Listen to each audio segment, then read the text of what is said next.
you must imagine this was a gray wall in the gray area, and we moved.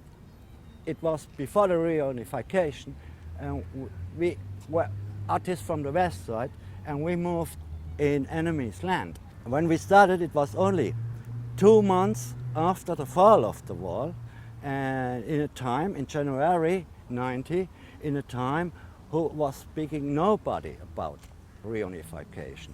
The first 5 or 6 paintings are artists from 5 or 6 different nations. Yeah.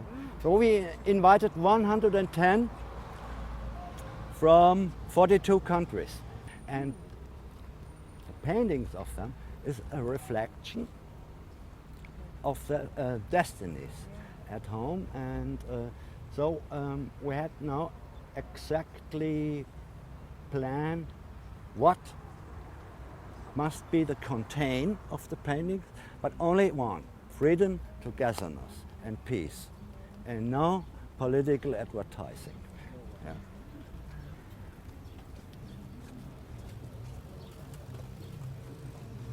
This is the east side. Because that's what I explained.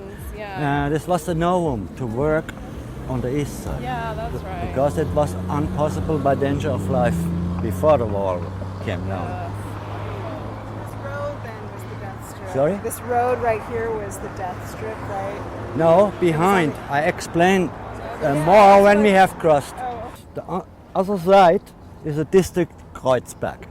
This is the former West District Kreuzberg, but the water was also the property of East Germany. And we had here a lot of tremendous escape victims and stories, because when the people tried to flee from here, from east to west, they were free when they touched the bank of the other side. German shot Germans, yeah.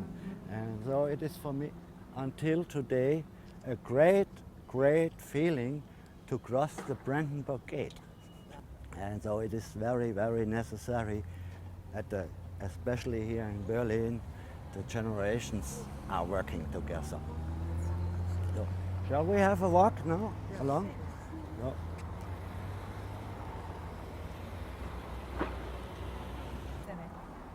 The building is now in a good condition, yeah. Not the painting.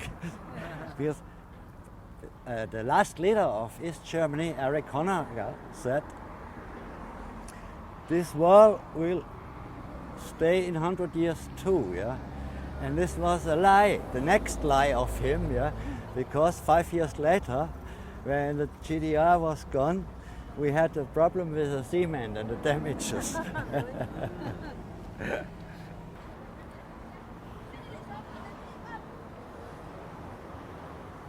This is the so-called kiss of brotherhood between Erich Honecker, the last leader of East Germany, and Leonid Brezhnev, the leader of Soviet Union. And the title is very, very funny. It means, "My God, please help me to survive this deadly love."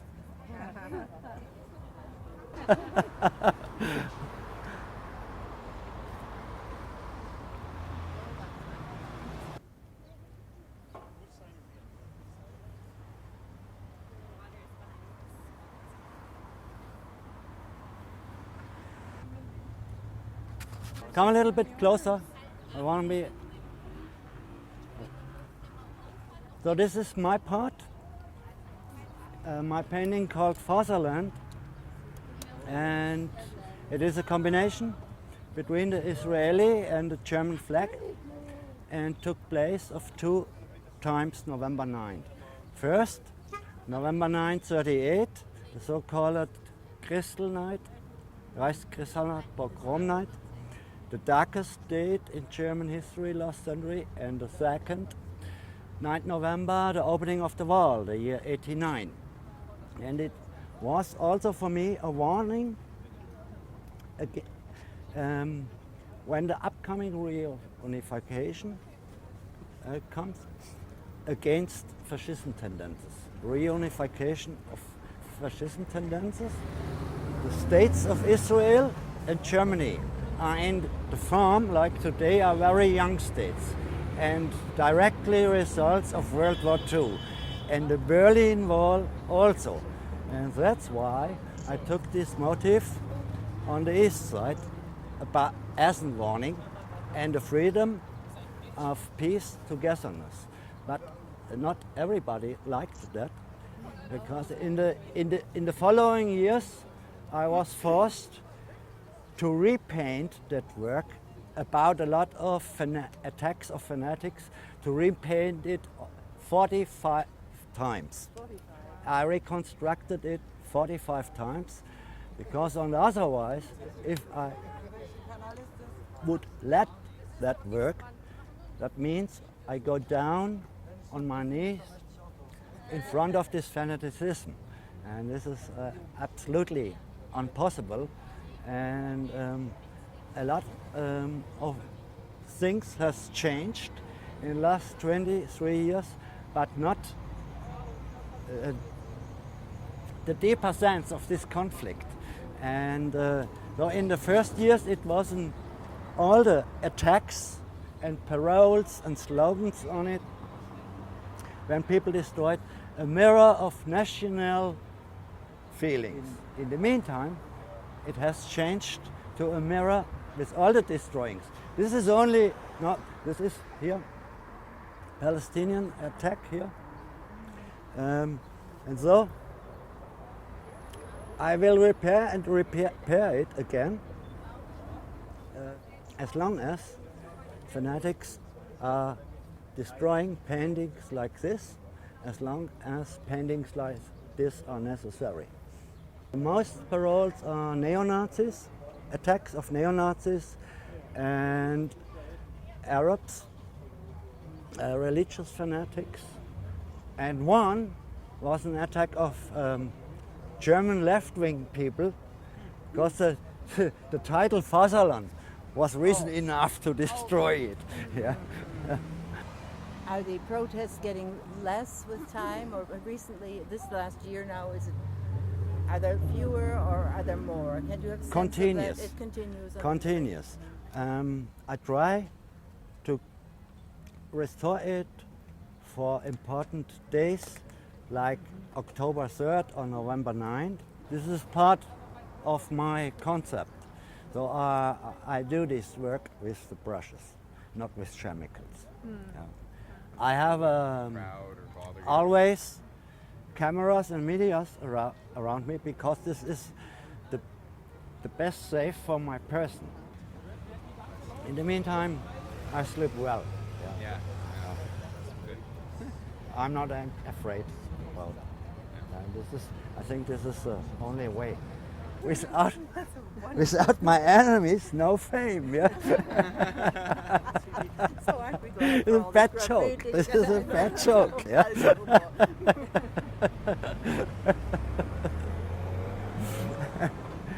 So, I think we are almost on the end of the small tour.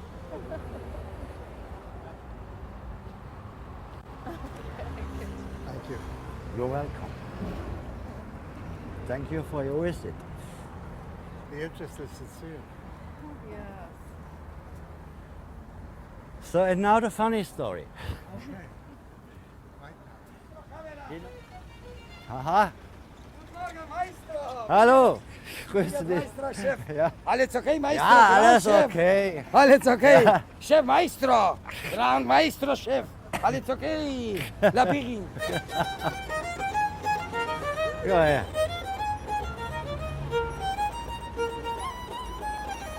Keine Arbeit, Maestro, keine Arbeit, Ah. keine. Heute muss ich arbeiten. Heute keine.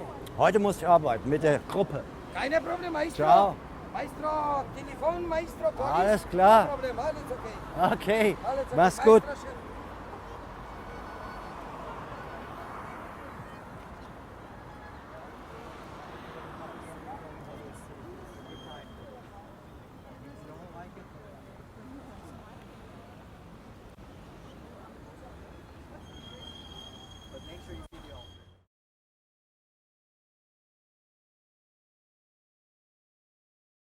And now I'm very excited that this is what it's really all about. He's going to go now to the United States next year and take his work on the road. I have two organizers in the US, one in San Francisco and one in Chicago. They are working close together. And now we published this idea since a year, and a lot of other offers came also.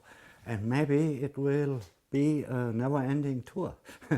But the plan was 1 year, and we start in Missouri in the Winston Churchill Museum.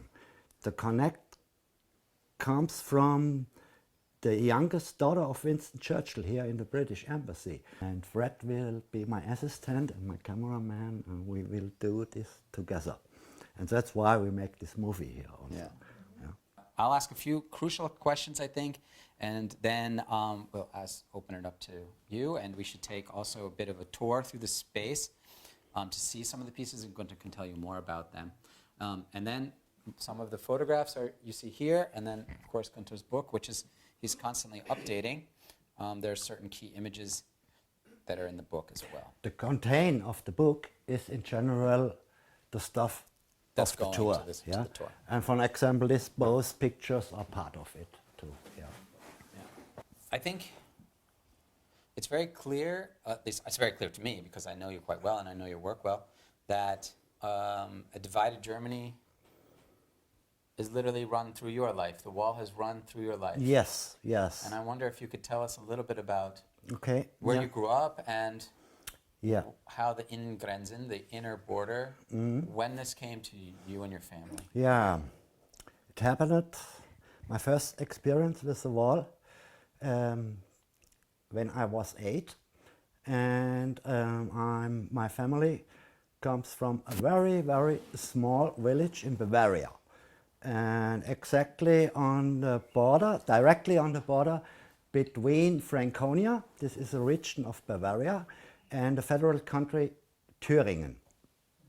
And this is in the south, in the area of the city Coburg. Coburg, Bamberg, maybe you heard about. And so my family, the whole family, in the villages around too, were farmers. And when I was 8, the Russian constructed the border. And the bigger part of my family were forced to live in East Germany. And we had the luck, the smaller part 500 meters on the west side.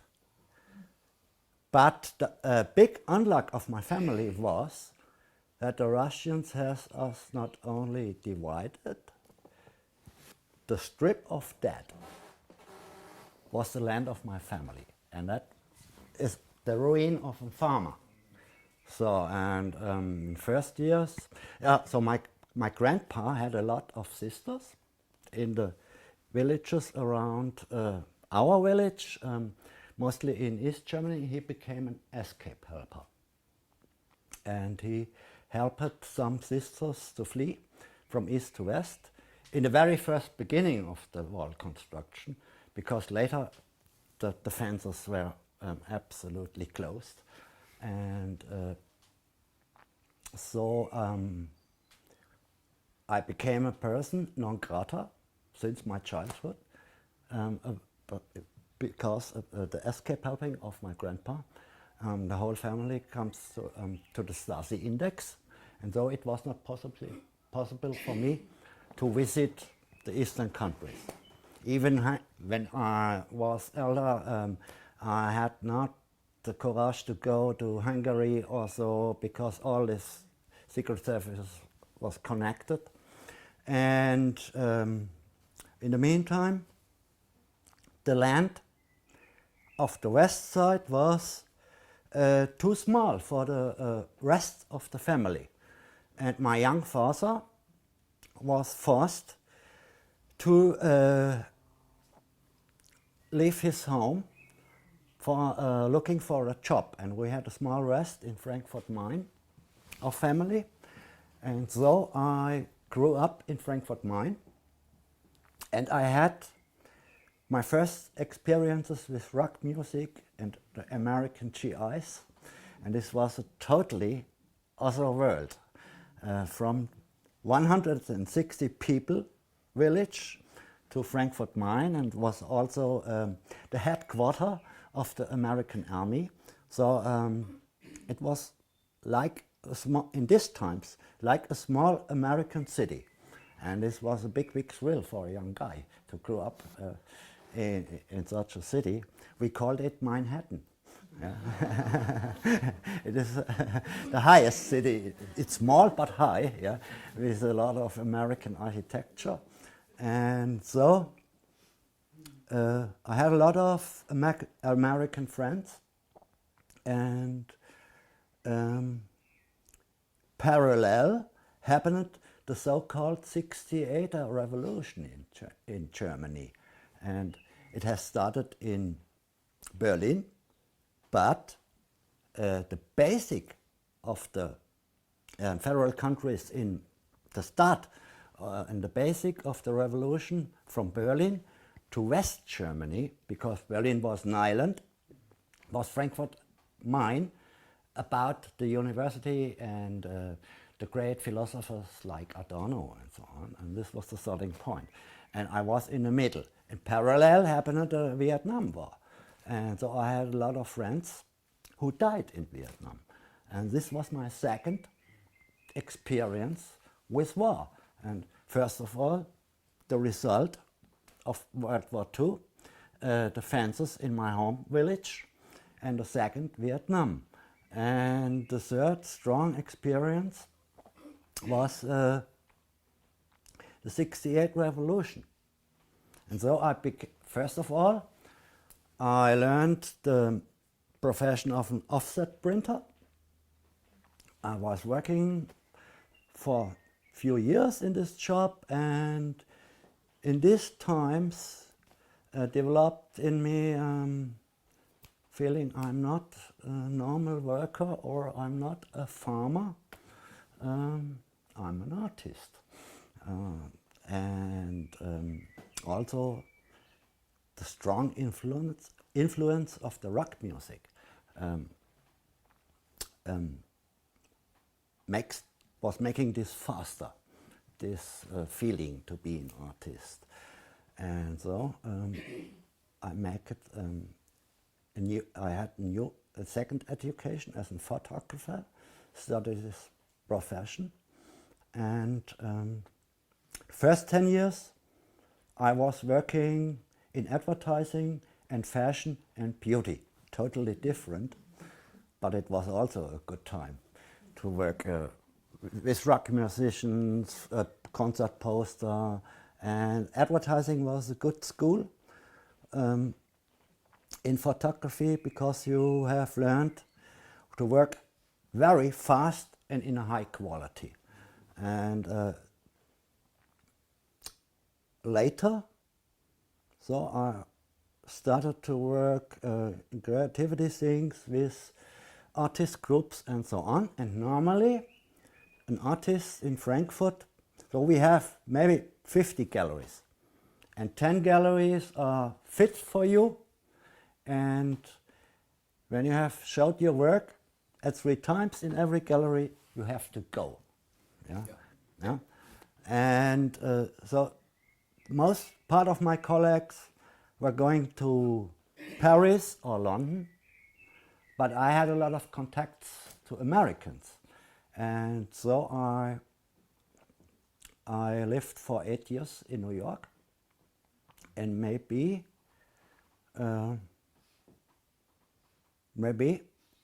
I would stay until today when the wall would stand. Mm-hmm. Yeah, but the wall came down, and 2 days later I was here in Berlin. I haven't lived very far from JFK Airport, so I took my camera, my cameras, and flew directly to Germany.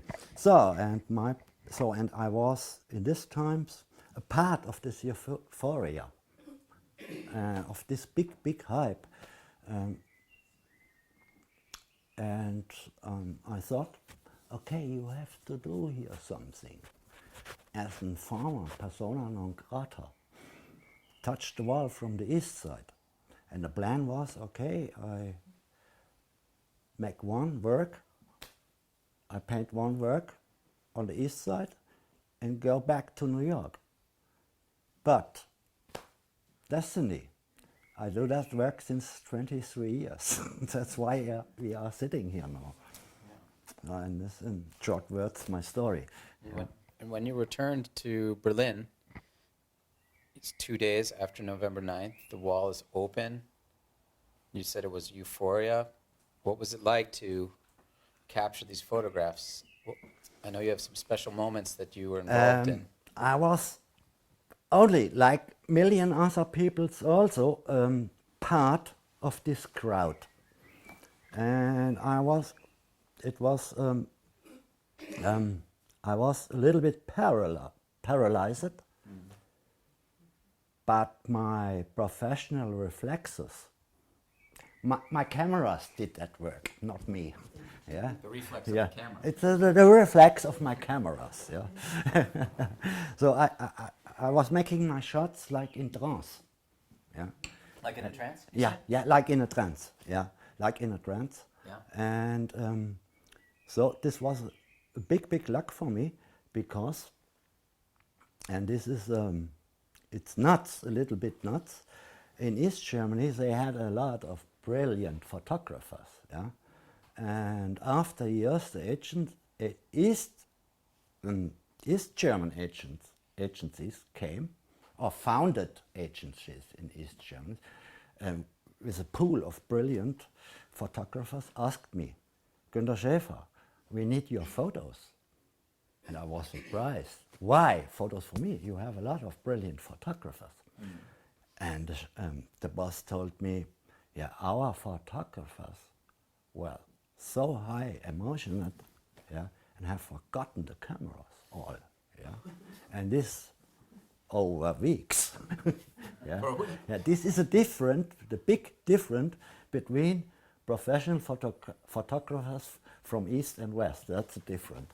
You haven't forgotten. So when did you move into Friedrichshain, into this apartment? Very early, in my first year, I was together with the first organizer of East Side Gallery. This was a Scottish woman. This woman was the ex-culture attaché of the British Embassy here in East Berlin.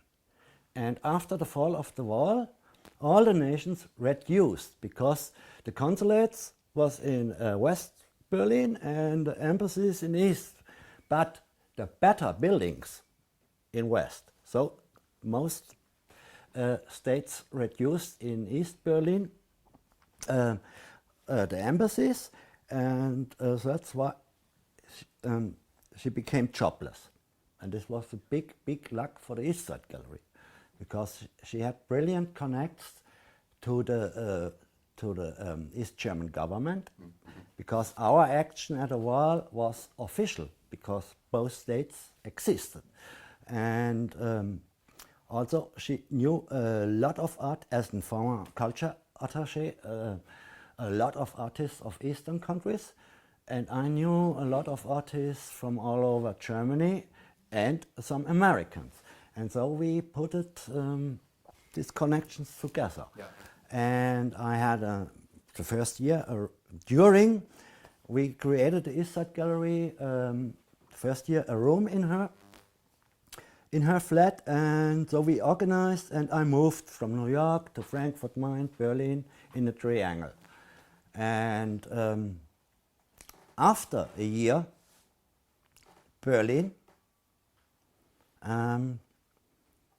so I felt, I call it the voice of blood, because this movement was so strong, and I told me by myself, okay, New York can wait, but you will be part of these times, yet you have to stay here.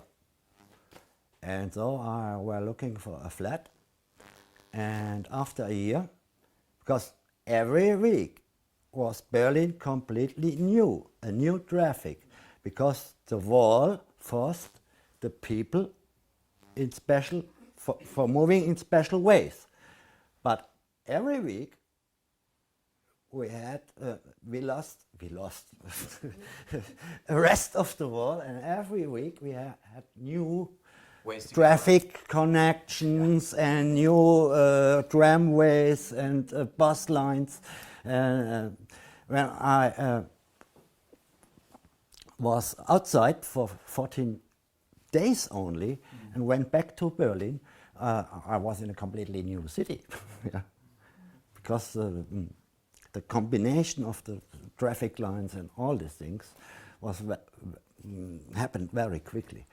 But I thought, okay, this Chris MacLean is the name of this Scot, and she was living in Kreuzberg. I showed you the bank of Kreuzberg at the East Side Gallery. This is the other side, the West District, and a lot of artists left Kreuzberg. Kreuzberg was empty because East Germany calls. And so we had the West German artists was making in these times the same experience, but on the other way. We were going to the east, and the east artists were going to the west. And so, but Kreuzberg was empty. And I thought, okay, when you go now to Berlin, you don't have to go to Kreuzberg because you will have only a part of West Germany what you ever had. So go over the river to East Germany and be part of this new movement. And in these times, 90, 91, was this area completely ruined and without any bar, no bakery, no street light by night and so on. We must walk for the first normal bar, a half hour. No taxi, no telephone, nothing. And so I was the first pioneer here, because I was the first person who rented from the West, who rented an apartment. But this was the time around lived all the old Stasis. And I came as a person from the West and painted already the painting Fatherland. So they hated me double. Yeah. And it was completely different situation here, completely other feeling. It was not so easy, the first steps, but now all these people are gone. I had visions. I had some visions of a new life here in this district. And the former mayor of the district asked me. He knew me about my painting, so we had a big loss of creative people, and because all these people was going to the West, and we have to fill up the creative substance here in the district. And if you like to come, I will make it easy for you to having a flat and so on. And so he picked up one artist, the next from the East Side Gallery. This was good for him to have the East Side Gallery in the neighborhood. And so, some did it. And so I combined here two flats. And this flat was completely ruined and the area around. And so I reconstructed all by myself. And a few years later, investors renovated around. But my advantage is I have a very comfortable rent because I spend here all my money. And the owner is nothing. So, and when I have hard times, it's an advantage. Like 2 years ago when I breaked all my bones. Yeah, you know. So, yeah, this is in general the story. Yeah. So maybe a nice thing to do now would be to get up and look around the Günther studio and apartment. There's sort of, the hallway serves as a gallery.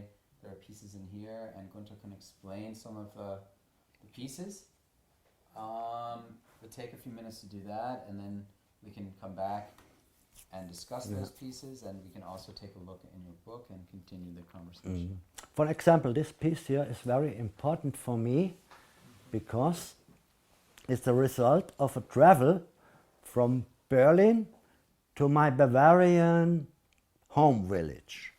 And this sign Halt hier Grenze, it means stop here border, and divided my family. It was on the ground of my family, and when I knew this sign since I was 8 years old.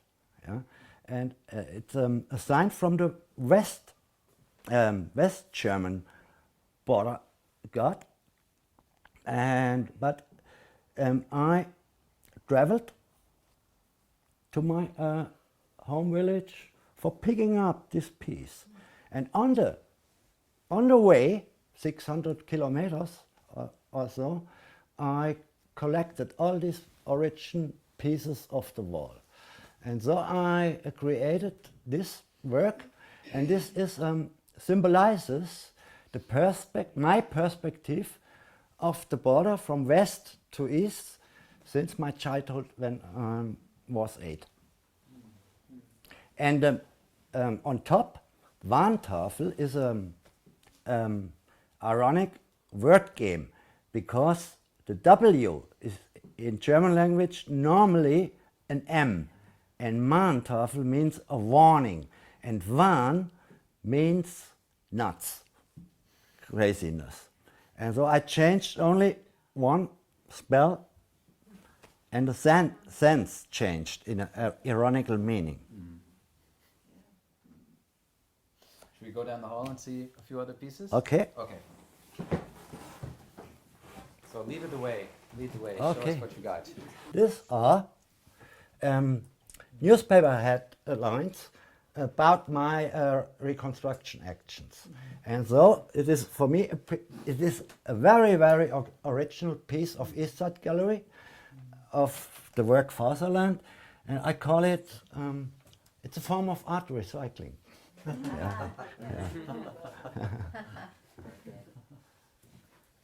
But from every piece, from every period of working, I saved some pieces. So that's why I'm not now able to show a small retrospective of my work. Yeah. Let's look at some other photographs. This is my fight against the senseless sobriety. It has nothing to do with the wall.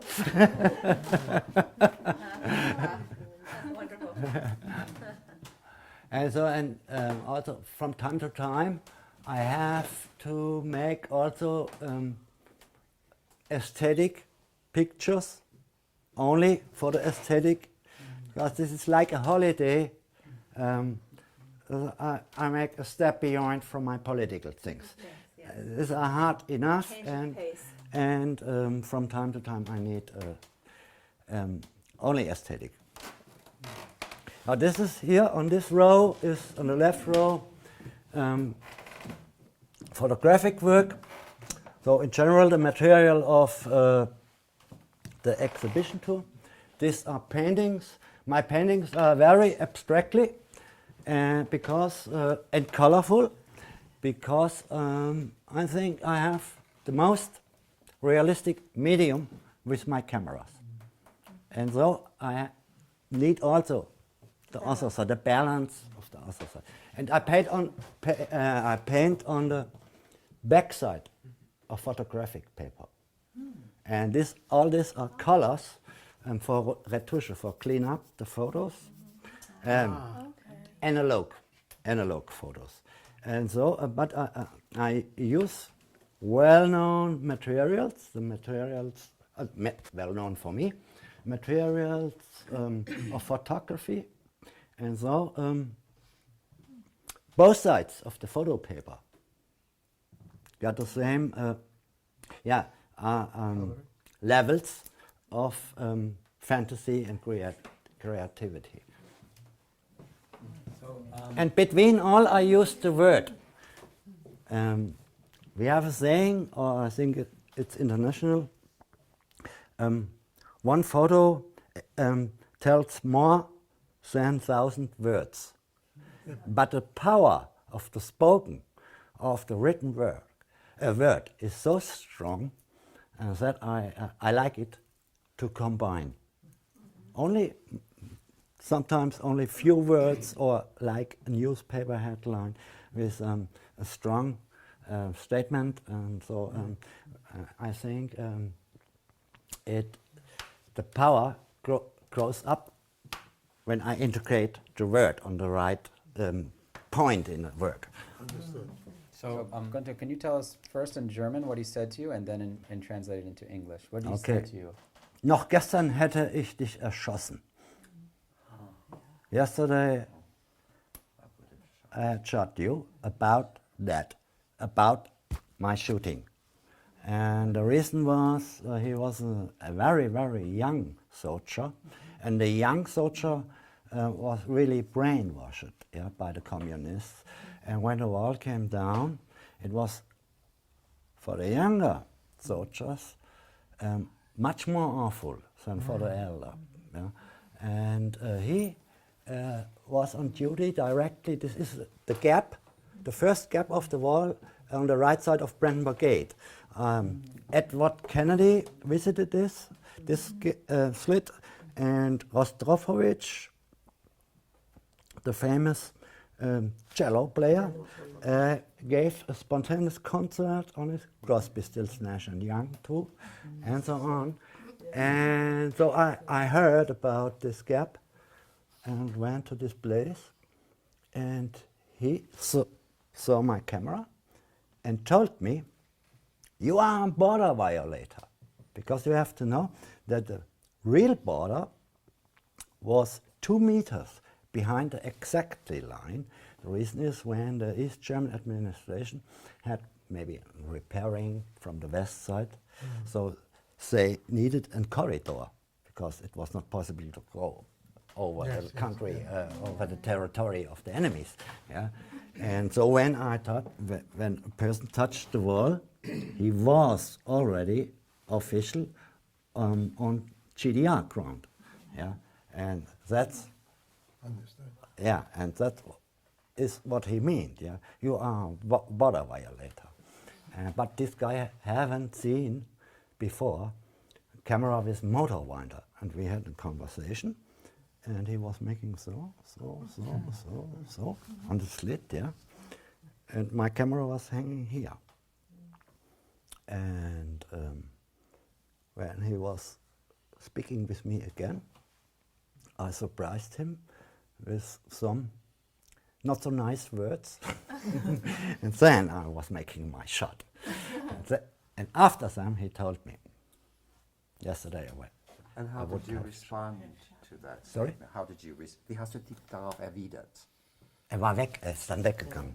War weg. Er hat nichts gesagt. Ja, nein, ist weggegangen. Aber ich habe interessant... Sie haben ihm nichts gesagt nachher. Nein, sagte weil Ihnen, ich hätte dich erschossen. Ja, und ist dann weg. sagtest du Und dann nichts. ist er weg. Ja, ich habe so da gestanden. Oh, aber ich habe dieses Zitat published, this statement, years later, when I had exhibitions and so on.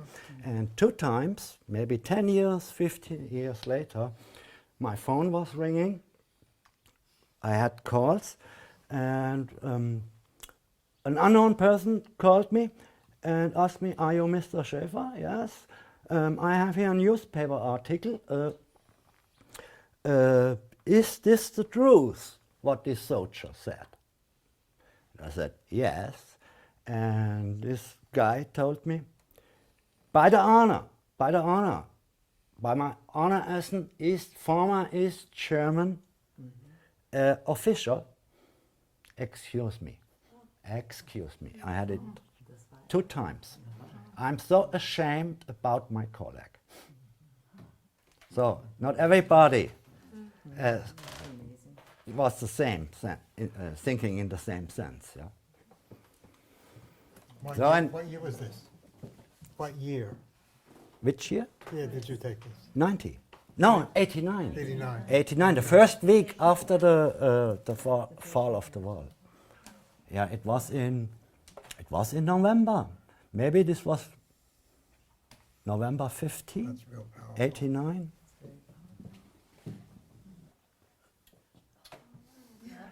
Do you know him? This is Erich Honecker, the last leader of East Germany. And he is also the constructor of the Berlin Wall. When he was much younger, before he was in the position of the General Secretary of East Germany, he constructed the wall. He was the organizer. And all these pieces are original steel and cement of the Berlin Wall. And I took this photo from an old school in East Germany. It was hanging in every school, like all over the world, in every dictatorship. The portrait of the dictator is hanging. Yeah? But I think he was hanging a little bit too long. Yeah, it's about, he looks a little bit sick.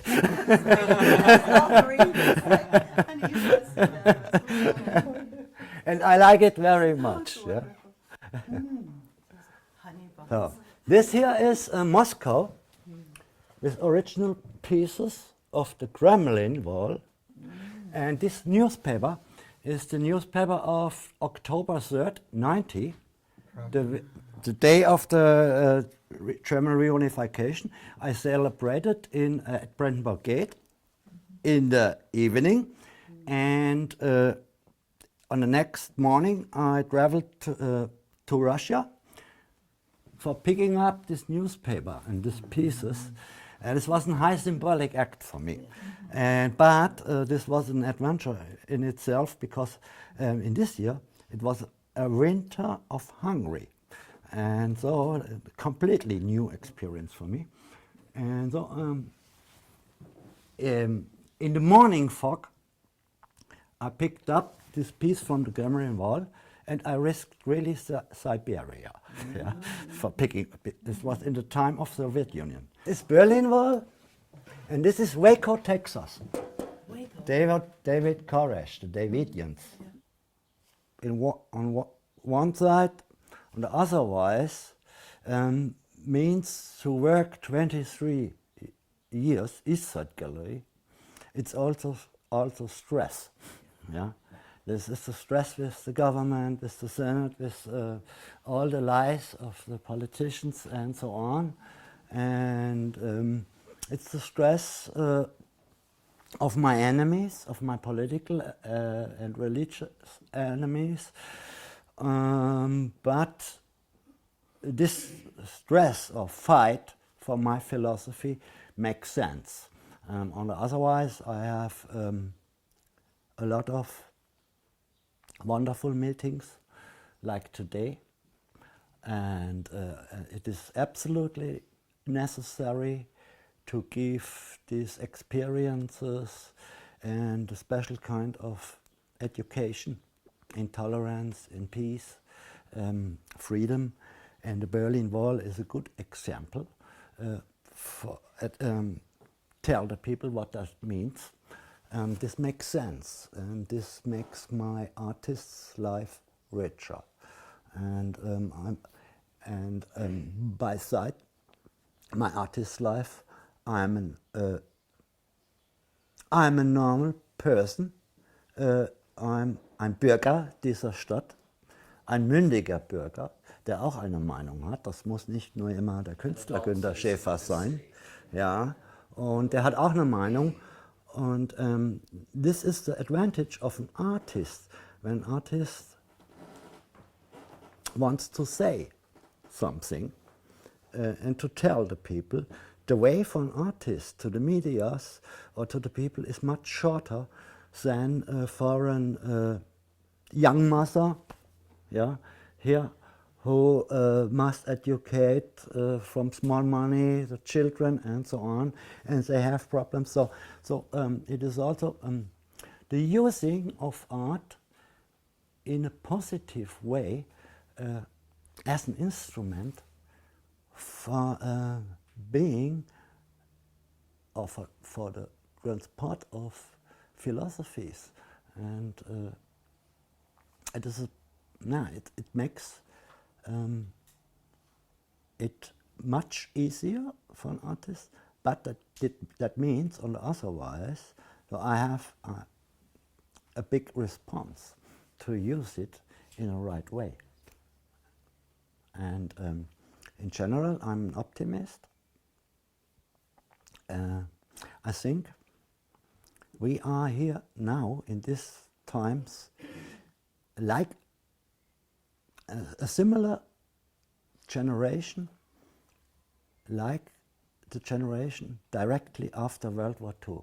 Die Trümmerfrauen, we called it Trümmerfrauen in Berlin, die haben Berlin aufgebaut. Weil es keine Männer mehr gab, mussten die Frauen, und wir nennen sie Trümmerfrauen. Women pounded the, Ja. what's the word, between mortar Ja. away Ja. in order to reassemble the whole city Ja. from the streets. Ja. Those were called the Und wir women. sind jetzt auch wieder eine Übergangsgeneration. We are also a similar generation, like the Trümmerfrauen. Between, we have similar problems to repair a country, but we have to repair the mind of crazy and nuts, brainwashed people like the generations before, after the Nazi times. And this is very similar, maybe a little bit more comfortable, like directly after World War II, but similar. And I see myself in a position like this, or my generation. And the next generation and the over next generation will not have these problems. And this is yeah. In these things, I see a sense to work in this way about this. From time to time, I have a concrete idea, and I realize that. And from time to time, I have only the feeling it's time to work again, yeah. And I let it flow. But this paintings are also like eine Entspannung. Wenn ich mich jetzt von der Eastside-Galerie entspanne oder solchen Dingen oder Ausstellungen. Relaxation. Ja, zum Schluss lande ich wieder bei ernsten Inhalten, aber nicht bei jedem einzelnen Werk. Well, I think we should wrap up, but thanks again every time. It was my pleasure. Yeah, I don't have enough words to really thank you for all that you've done for this group and others that we've worked with. I'm sure that some of you might be interested in Günther's book, and he can sign a copy. It's in German and English. It's both in German and English, and I think you encapsulate a lot of all the things we've been looking at for the past days that we're together. So thanks a lot. Thank you too, my friend.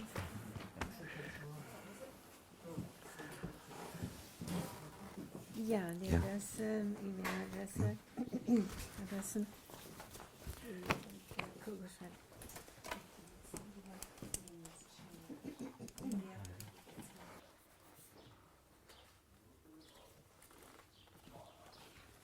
Thank you. Thank you You're very welcome. much for opening your home to us. It was a real pleasure for me. No, thank you a lot. Welcome. My pleasure. Thanks a lot. Oh, no. That's it. Okay. I'll take it. So, bitteschön. You're welcome. Oh, didn't I have a card? Yeah, there it is. There you go, there's your 50. My 50.